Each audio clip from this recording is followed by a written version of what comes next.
Our God did not begin to be in time. He alone is without beginning, and he himself is the beginning of all things. He is invisible, impalpable, being himself the Father of both sensible and invisible things. Him we know from his creation, and apprehend his invisible power by his works. The Logos, in truth, is the light of God, but the ignorant soul is darkness. But the Logos came into being by participation, not by abscission. For what is cut off is separated from the original substance, but that which comes by participation, making its choice of function, does not render him deficient from whom it is taken. For just as from one torch many fires are lighted, but the light of the first torch is not lessened by the kindling of many torches, so the Logos, coming forth from the Logos power of the Father, has not divested of the Logos power him who begat him. The Logos, too, before the creation of men, was the framer of angels. And each of these two orders of creatures was made free to act as it pleased, not having the nature of good, which again is with God alone, but is brought to perfection in men through their freedom of choice, in order that the bad man may be justly punished, having become depraved through his own fault, but the just man be deservedly praised for his virtuous deeds, since in the exercise of his free choice he refrained from transgressing the will of God. Such is the constitution of things in reference to angels and men. And when men attach themselves to one who is more subtle than the rest, having regarded to his being the earlier born, and declared him to be their God, though he was resisting the law of God, then the power of the Logos excluded the beginner of the folly and his adherents from all fellowship with himself. And so he who is made in the likeness of God, since the more powerful spirit is separated from him, becomes mortal. But that earlier begotten one, through his transgressions and ignorance, becomes a demon, and they who imitated him, that is, his illusions, are become a host of demons, and through their freedom of choice have been given up to their own infatuation. The demons were driven forth to another abode. The first created human beings were expelled from their place. The one, indeed, were cast down from heaven, but the other were driven from earth, yet not out of this earth, but from a more excellent order of things than exists here now. And now it behooves us, yearning after that pristine state, to put aside everything that proves a hindrance. Therefore, the demons, as you call them, having received their structure from matter and obtained the spirit which inheres in it, became intemperate and greedy. Some few, indeed, turning to what was purer, but others choosing what was inferior in matter, and conforming their manner of life to it. These beings, produced from matter, but very remote from right conduct, you, O Greeks, worship. Such are the demons. These are they who laid down the illogical doctrine of fate. Their fundamental principle was the placing of animals in the heavens. For the creeping things on the earth, and those that swim in the waters, and the quadrupeds on the mountains, with which they lived when expelled from heaven, these they dignified with celestial honor, in order that they might themselves be thought to remain in heaven, and, by placing the constellations there, might make the appearance rational to the irrational course of life on earth. They say, thus the high-spirited and he who is crushed with toil, the temperate and the intemperate, the indigent and the wealthy, are what they are simply from the controllers of their nativity.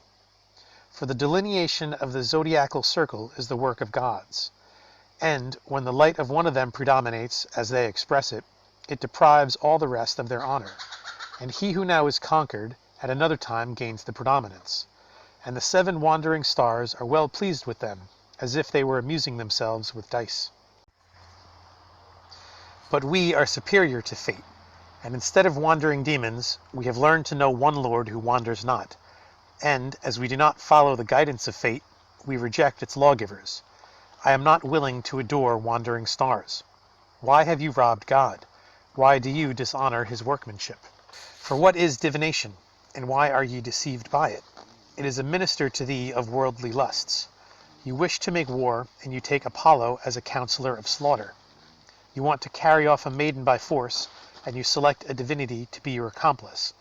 You are ill by your own fault, and as Agamemnon wished for 10 counselors, so you wish to have gods with you.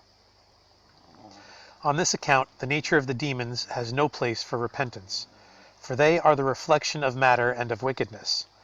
But matter desired to exercise lordship over the soul, and according to their free will, these gave laws of death to men. But men, after the loss of immortality, have conquered death by submitting to death in faith, and by repentance a call has been given to them, according to the word which says, since they were made a little lower than the angels. And for everyone who has been conquered, it is possible again to conquer, if he rejects the conditions which bring death. And what this is may be easily seen by men who long for immortality. But medicine, and everything included in it, is an invention of the same kind. If anyone is healed by matter, though trusting to it, much more will he be healed by having recourse to the power of God. As noxious preparations are material compounds, so are curatives of the same nature. If, however, we reject the baser matter, some persons often endeavor to heal by a union of one of these bad things with some other, and will make use of the bad to attain the good. So he who is not bad, but associates with the bad, having dealings with them for some supposed good, will be punished by God, the judge, for partnership in the same object. Why is he who trusts in the system of matter not willing to trust in God? For what reason do you not approach the more powerful Lord, but rather seek to cure yourselves like the dog with grass? Why do you deify the objects of nature? And why, when you cure your neighbor, are you called a benefactor? Yield to the power of the Logos. The demons do not cure, but by their art make men their captives. Even if you were healed by drugs, I grant you that point by courtesy, yet it behooves you to give testimony of the cure to God. A disease is not cured by antipathy, nor is a maniac cured by hanging little amulets of leather upon him. These trinkets are visitations of demons, and he who is sick, and he who says he is in love, and he who hates, and he who wishes to be revenged, accept them as helpers.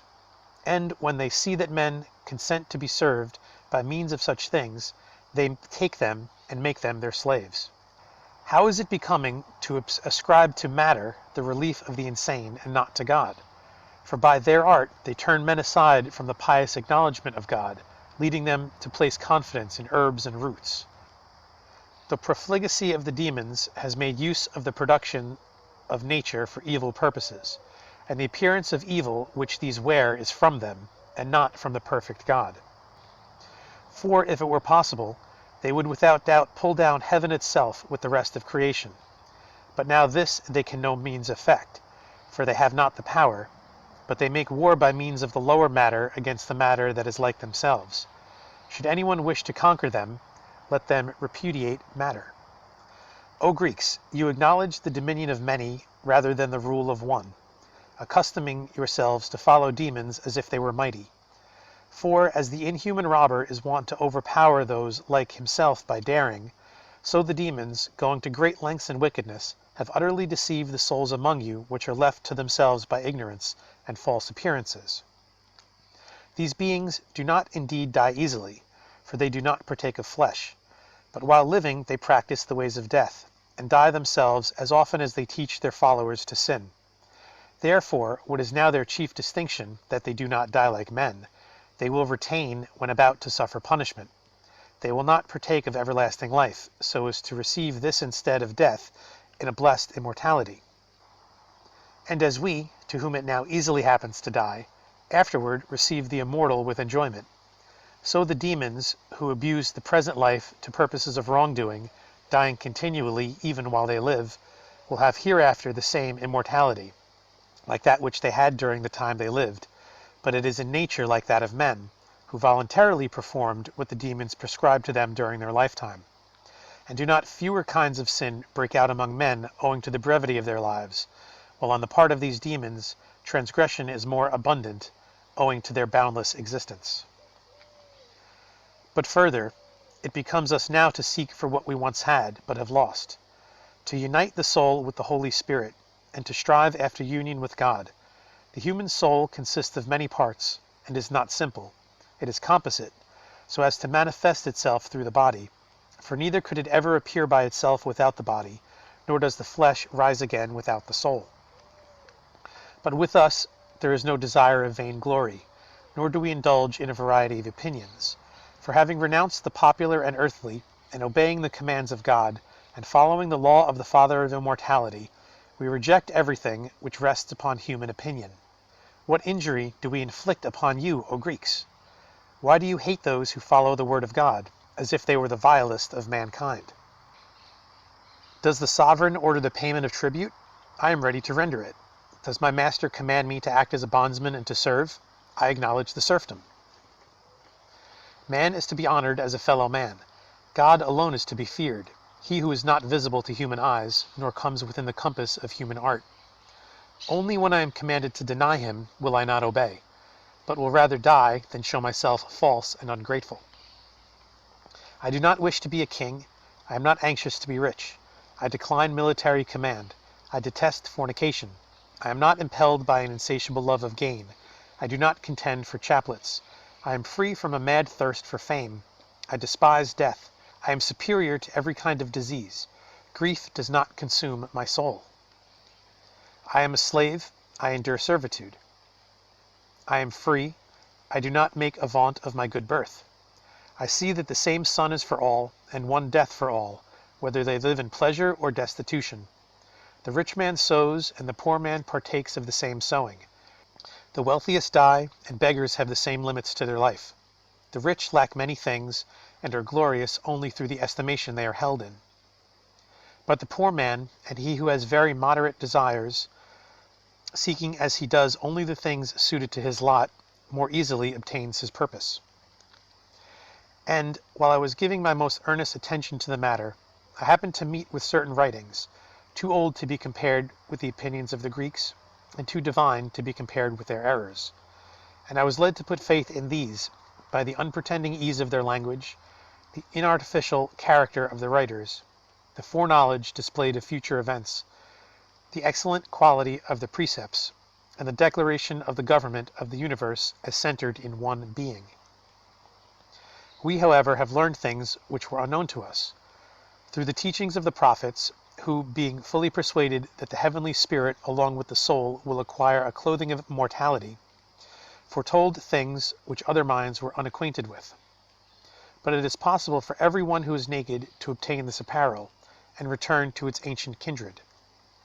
And, my soul being taught of God, I discern that the class of Greek writings leads to condemnation, but that these writings put an end to the slavery that is in the world, and rescues us from a multiplicity of rulers and 10,000 tyrants, while they give us, not indeed what we had not before received, but what we had received but were prevented by error from retaining. Therefore, being initiated and instructed in these things, I wish to put away my former errors as the follies of childhood.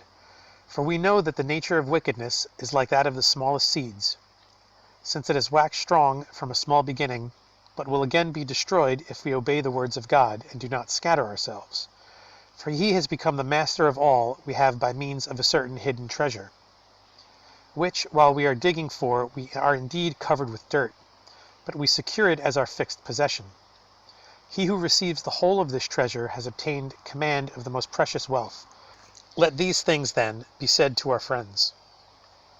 Not only do the rich among us pursue our philosophy, but the poor enjoy instruction gratuitously. For the things which come from God surpass the requital of worldly gifts. Thus we admit all who desire to hear, even old women and striplings. And, in short, persons of every age are treated by us with respect, but every kind of licentiousness is kept at a distance. And in speaking we do not utter falsehood. It would be an excellent thing if your continuance in unbelief should receive a check. But, however that may be, let our cause remain confirmed by the judgment pronounced by God. Laugh, if you please, but you will have to weep hereafter. As for those who wish to learn our philosophy, we do not test them by their looks, nor do we judge of those who come to us by their outward appearance. For we argue that there may be strength of mind in all, though they may be weak in body. But your proceedings are full of envy and abundant stupidity. But I cannot be persuaded to pay religious homage to the natural elements. An oak, forsooth, is oracular, and birds utter presages, and so you are inferior to animals and plants.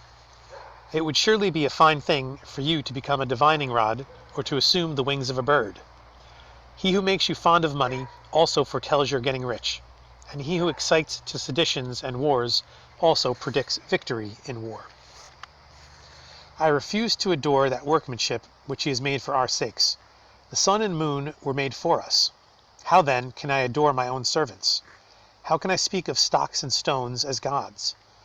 For the spirit that pervades matter is inferior to the more divine spirit, and this, even when assimilated to the soul, is not to be honored equally with the perfect God.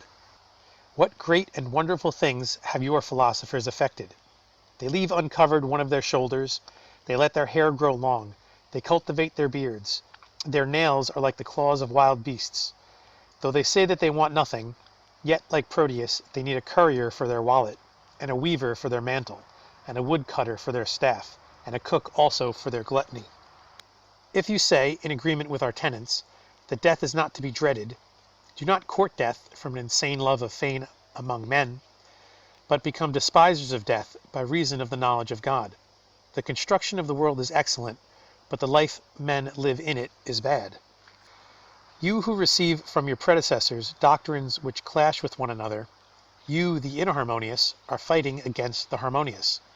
One of you asserts that God is body, but I assert that he is without body, that the world is indestructible, but I say that it is to be destroyed, that a conflagration will take place at various times, but I say that it will come to pass once for all, that Minos and Rhadamanthus are judges, but I say that God himself is judge, that the soul alone is endowed with immortality, but I say that the flesh is also endowed with it. Man is not, as the croaking philosophers say, merely a rational animal, capable of understanding and knowledge, for according to them, even irrational creatures appear possessed of understanding and knowledge. But man alone is the image and likeness of God, and I mean by man not one who performs actions similar to those of animals, but one who has advanced himself beyond a mere humanity to God himself. While inquiring what God is, you are ignorant of what is in yourselves, and while staring agape at the sky, you stumble into pitfalls. The reading of your books is like walking through a labyrinth, and the readers take on the futility of a repetitive task that can never be completed. And what avails the measurements of the earth, the position of the stars, and the course of the sun? To be occupied in such inquiries is the work of one who imposes opinions on himself as if they were laws.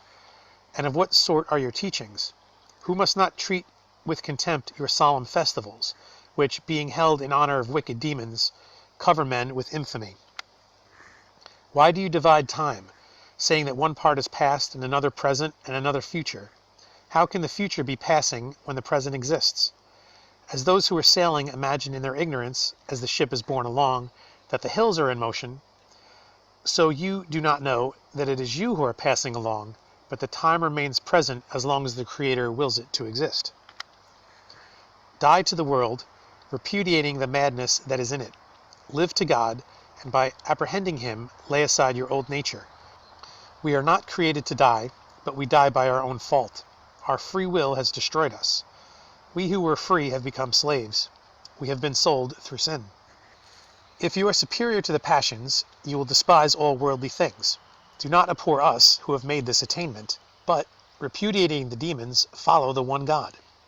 Why do you advise me to be false to my principles? Why do you, who say that you despise death, exhort us to use art in order to escape it? How can I believe one who tells me that the sun is a red-hot mass, and the moon an earth? Such assertions are mere storytelling, and not a sober exposition of truth. The heavens are not infinite, O man, but finite and bounded, and above this are the superior abodes which have not a change of seasons, but partaking of every happy temperature and perpetual day, and light unapproachable by men below. The bond of the flesh is the soul. That which encloses the soul is the flesh. Such is the nature of man's constitution. and if it be like a temple, God is pleased to dwell in it by the Spirit, his representative. But if it be not such a habitation, man excels the wild beasts in articulate language only. In other respects his manner of life is like theirs, as one who is not a likeness of God. The soul is not in itself immortal, O Greeks, but mortal. Yet it is possible for it not to die. If indeed it knows not the truth, it dies, and is dissolved with the body, but rises again at last at the end of the world with the body, receiving death by punishment in immortality. But again, if it acquires the knowledge of God, it dies not, although for a time it is dissolved.